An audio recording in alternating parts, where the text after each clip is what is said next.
Welcome to Cook with Sonali. Today I am going to make requested recipe Bengali sweet yogurt or Mishti Doi. So let's quickly go through the ingredients.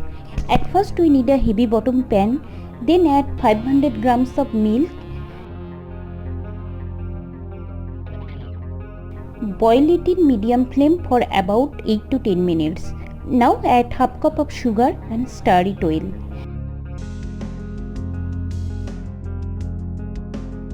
Boil it in medium flame until it reduced half of milk.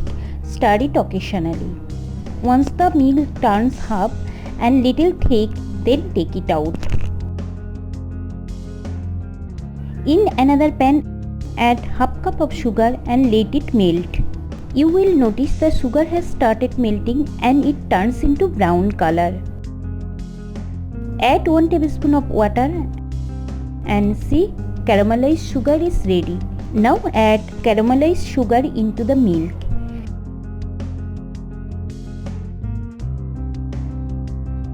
Mix it well and boil it for about 2 to 3 minutes.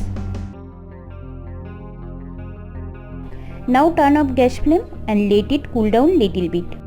Check the milk. Once it is bearable in your hand, then add 4 tablespoons of yogurt and mix it well.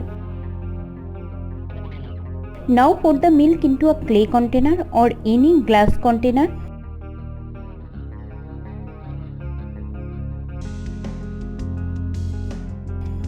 And keep it in one place for about 8 to 10 hours. After 10 hours, put it in a refrigerator. See, delicious Mishti Doi or sweet yogurt is ready and serve it chilled. Hope you will try this out and let me know in comment section below, and don't forget to subscribe for more delicious recipes.